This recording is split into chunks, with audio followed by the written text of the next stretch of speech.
Katie from Nerd Church here. Um, I've been working on some stuff for the channel that is kind of getting into some heavy territory. So to try to balance that out and remind myself and everyone else that there are some really good things about the Catholic Church, I want to talk about the way that the Catholic Church uses saints, especially in this case, the figure of Saint Joseph, to basically construct an alternative view of masculinity that is very much about love and support and care and respect. But love and support and care and respect for the wife and the children. Because that's the thing that Catholic men are being asked to do increasingly. And this kind of broke down for a little while because even if you read like Rerum Novarum, Leo the 13th is very much thinking about like the patriarchal family, right? It's like the Catholic family is being reimagined as a domestic church. The problem is that it's being it was being imagined as a like strict as like a family church in which you had a strict authoritarian patriarchy in which the father was the head, right? Well, now there's been some pushback about that, pointing out that no, Christ is the head. So therefore, it's the parents working together in partnership. And what does that look like? For Catholics, talking about the family always goes back to looking at the relationship between Joseph and Mary. And again, one of the load-bearing things in the Catholic Church is the perpetual virginity of Mary and the Immaculate Conception. Why? Because the Catholic Church literally teaches you that Mary was the most beautiful, precious, and special woman in the entire history of the world. She was a woman who was so good that God picked her for his mother, right? So you have this woman who obviously God would want to allow to become a mother, right? Like, this is a woman who God is saying, yes, this woman should be allowed and encouraged and helped to make a baby. But we also believe that Joseph never tried to make another baby with her. Why? Because basically either he wasn't into it or she wasn't into it, or really both of them weren't into it, because they wouldn't have made that decision if they weren't both cool with it. So that is why the chaste heart of Joseph gets invoked. Because it says, even if your wife is the most extraordinary woman in the world, having more than one kid is something that you need to negotiate with her, even if that means being celibate in your marriage. Just saying. Okay, but what does this look like? How does this message get conveyed? Because a lot of this isn't necessarily conveyed explicitly. It's a combination of symbols and books and all these things.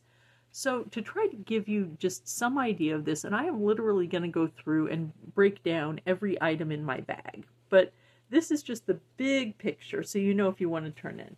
This is a representative merch haul of things that I found at my local Catholic supply store. So here we have this t-shirt. On the front, it says, Saint Joseph, through your intercession, grant me a great love for Jesus and Mary. On the back, it has that full prayer with a nice little picture of Saint Joseph. By the way, Saint Joseph with the lily staff actually comes from an apocryphal gospel. We know, we don't care. Because if you see a guy holding a baby and he's got a whole staff with Easter lilies on it, that's Joseph. Undeniable, cannot be mistaken. Now, let's see what we have for books. Now, let's keep in mind that Joseph has 0 speaking lines in the Bible. and that nobody is like really making up dialogue. They're just kind of, finding the Bible verses and then just kind of drawing conclusions based on that. So here we have the book of Saint Joseph, God's chosen father, which literally has every scriptural reference, and then, anything that also might apply to Joseph is in here. It's not a very thick book. Silent Witness of Nazareth, Saint Joseph, spouse of Mary, powerful intercessor, guardian of the church. Again, not a thick book. Day by Day with Saint Joseph, which is just like it says. You have sort of meditations and things like that on Saint Joseph. So let's look at today. Today is April 16th. And this one is, you've got a little thing from the Gospel of Mark. He instructed them to take nothing for their journey except a walking staff, no bread, no sack, no money for their purses. And then the rest of it, you have a nice little prayer. Saint Joseph, help us to travel and live more simply. And then, just some sort of generically good advice about how, if you're going on a trip, if at all humanly possible, just put everything in a carry-on, because you're not going to use most of it anyway. But the point is, it's dad advice. I will guarantee you that there is somebody watching this video whose dad told them that. Or their mom did. I don't know. Then we have favorite prayers to Saint Joseph. We have a novena to Saint Joseph, which includes commentary and scripture and all that kind of stuff, because a novena is a period of devotions where it's a combination of meditations and prayers and that kind of thing that are designed to get into produce either psychological or spiritual or miraculous or just practical help to help people deal with the situation that they're in, or in gratitude for something. Then, but if you take all of these together, I don't know, like, it's probably going to take me like a couple of days to read through these and to read through the whole stack and, and have to think about what I want to think. Or I could just, kind of take my time and take a little bit longer.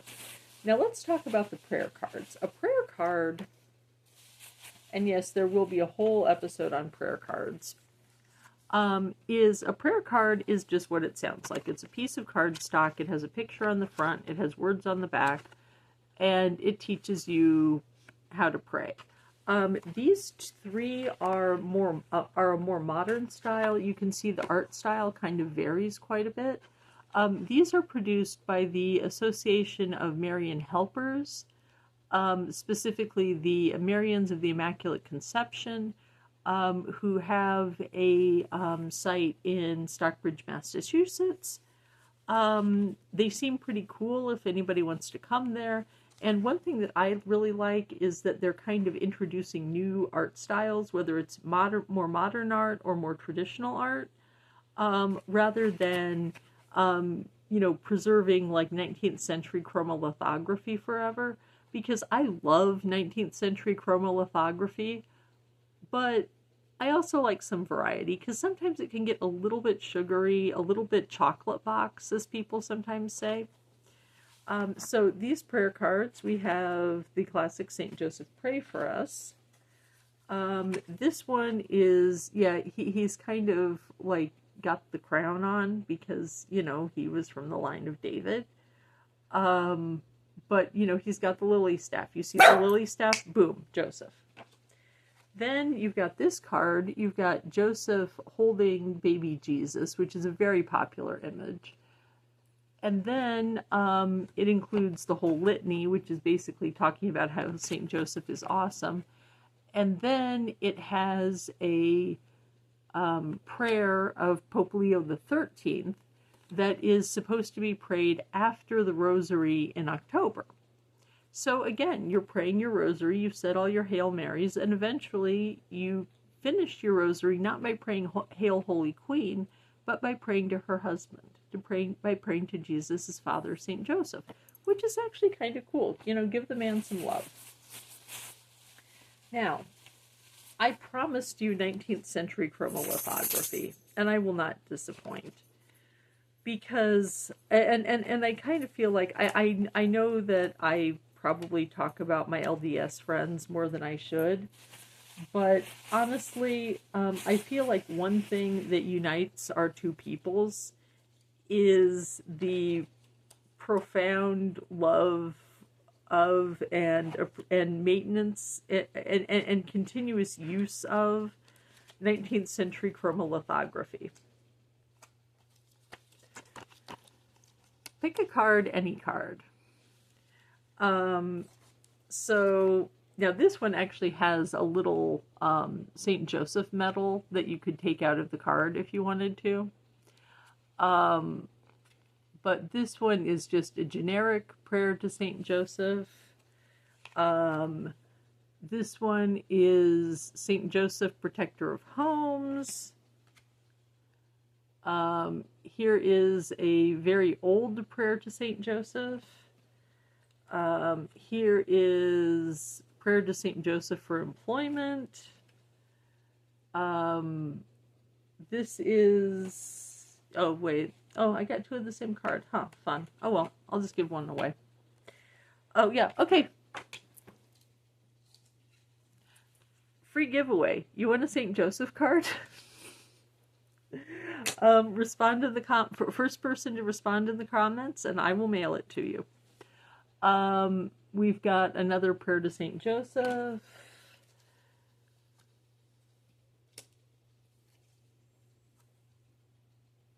Let's see. Yeah, we've got a different prayer to Saint Joseph. We've got Saint Joseph, patron of workers. We've got oh wait. Yep, that's the same holy card. Dang. Okay, I've got two. So I've got now, I guess, 3 Saint Joseph holy cards to give away. So, yeah, drop a comment in there or send an email to nerdchurchofficial@gmail.com, and I will mail you a holy card. First 3 people to respond get one, I guess. And then this is a different prayer to Saint Joseph card. So yeah, but that's just one guy. And that's just one guy that we don't know very much about. And, oh yeah, then there's also, dang, the religious medal fell out of my bag. Okay. Then you also have what are called religious medals. These are little amulets.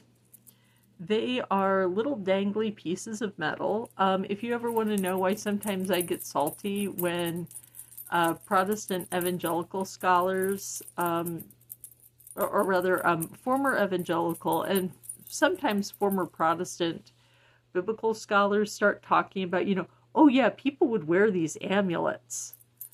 And I'm just kind of sitting there with like Catholic ASMR. That's why. There's a few Joseph medals that are extraordinarily popular.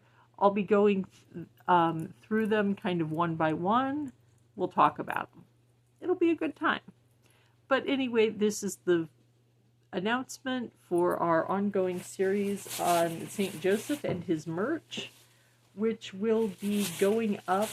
The first detailed episode will be going up on in about a week on in a little less than a week on Tuesday. So have fun. You know, again, whatever your religion is, just try to find something about it that you love and lean into that. So have a good one. Bye.